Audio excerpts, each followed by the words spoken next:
and welcome to the Power of New Media, brought to you by New Media Communications and USDSC. I'm Patrick, PMX. I'm here with my co-host, Michael Katakis. Hey, what's happening?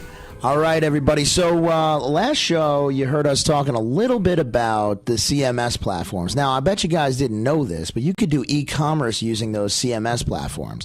Just to recap, we were talking about Joomla and WordPress. In Joomla, a popular one to use would be like RegCart or Virtumart, and in WordPress, WooTheme, WooCommerce, like WooWoo, W-O-O. Too many acronyms. And you can find it right on their plugin directory because we were talking about that, how that's extensible. Now, I want to bring you something a little bit more interesting. I want to take it to the level of having a system like Magento or OS Commerce.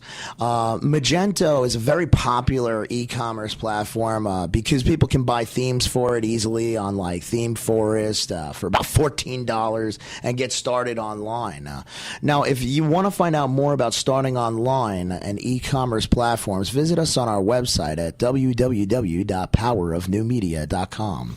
I think we also talk about, Pat, too, is taking that necessary prep work, making sure you laid everything out on paper before you get to the computer. It's the golden rule. You really got to work through all of your content. We talked about becoming an authority as well, making sure that you put that right content out there that makes you the authority in your industry, your product, or your service, and being able to deliver that in the right way. And one of the other things that we wanted to also move into, Pat, was responsive design and what that means in today's world. Yeah, it's imagine like you couldn't buy something if it wasn't on your phone first. I mean, I can't tell you. I use Amazon all the time, right? I use eBay. I still use eBay. I know people don't use eBay anymore, but I still use eBay. Everything I do and everything a small business owner should do is have a go-to source, and that go-to source is typically either an iPad or an iPhone or a Android phone or tablet, or using the little Microsoft Surface and whatnot.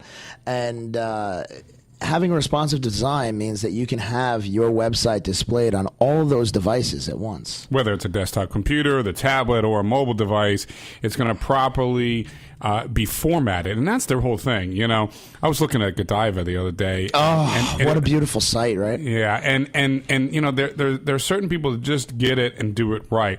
Google reports that 61% of mobile users who click through to a non-mobile friendly site will return to Google to find another one. Exactly. They're not going to stay with you. Yeah, and everybody does this. I mean, I can't tell you how many CEOs I work with, and they live by their cell phones. I mean, like if they're making a purchase, if they don't see it on their cell phone, it's just not worth it. I think we talked about this on one of our first shows. We were saying that it's you're now up to half of everything is on a mobile device, and not to mention the computer sales are dropped for the first time in 2013 ever in the history since they've been invented.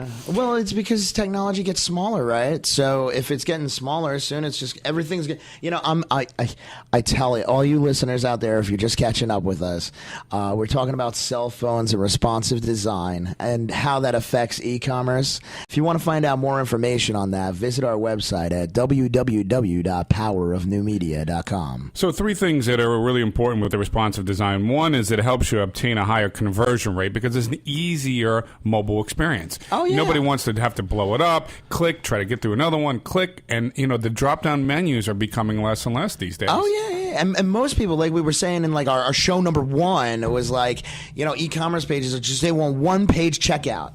One-page checkout makes it amazingly simple for all your users to check out online, especially if they're using any device.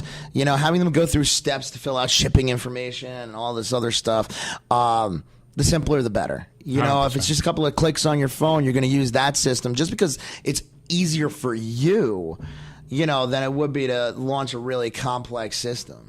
The other thing is obviously you attract customers as they're on the go today, which we did talk about. I mean, for example, there was this website called Hubway, which is a bike sharing company. And a lot of people around wanted to see, hey, how do you do this? How do you get to Hubway? How do you get these bikes? And by one click getting there, they were able to see the prices of the bikes, how you rent them out in the city, and call it a day. So, this easy access, easy information is really what it's all about. And the third thing is that you manage multiple displays with a single edit. Guys, who wants to now edit a mobile site, a blog site, a website. I mean, you would, to make one edit would take you, to update 4 different sites. So, by doing this thing the right way, by building these things in responsive designs, by using a Joomla type of system, these are the things that will help you build those things into responsive and get you to work it a lot easier. Yeah, I agree with you, Mike. I absolutely love shopping on Amazon, and thank God Amazon is, responsive. I can't tell you how many times I'll be visiting a job site or something, trying to help somebody out, and I could just order everything from my phone, and that's just key. So, the moral of the story is for all you business owners out there trying to get online and trying to be found, if you're going to go with e-commerce, keep it simple. Make sure that your user experience is there. Make sure that you have everything compatible with your mobile device because, as soon as you start getting big, that's really where people start to see it.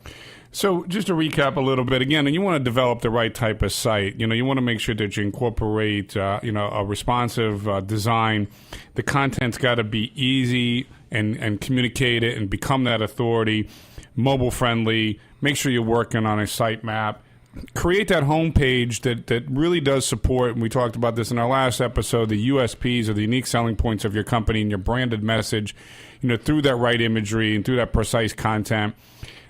Think about landing pages being defined by types of service or products that you do. You want to make sure it's easy to get to those areas, become that education and resource. I want to move into a little bit something, Pat.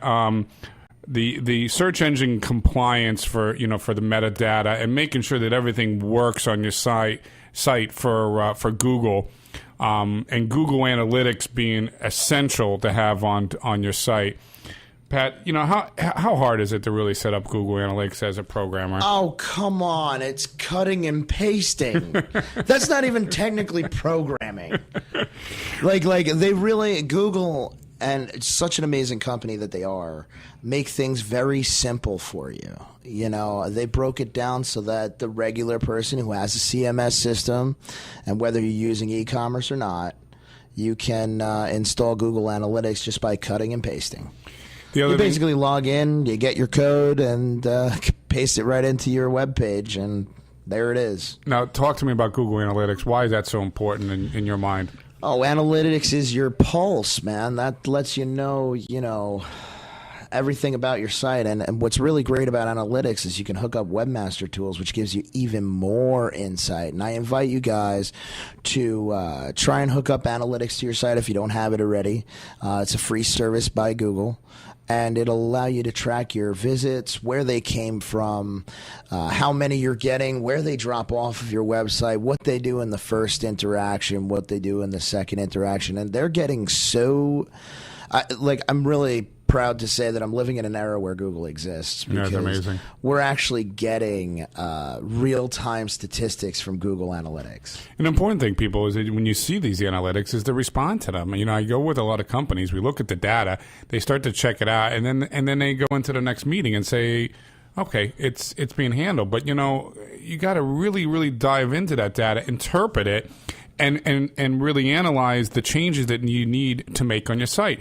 I got to tell you, if anyone ever tells you that your website is done, they should just leave. Because your website is just never done. It's an ever-evolving, ever-changing. It never stops. Let's talk about now the other thing that's crucial on the site, and that's that data collection.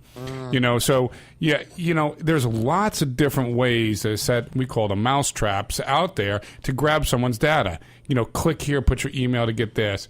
Go here and click and put your content there. Yeah, and technology is getting good enough to where they can just query where that hit came from and track that back to you.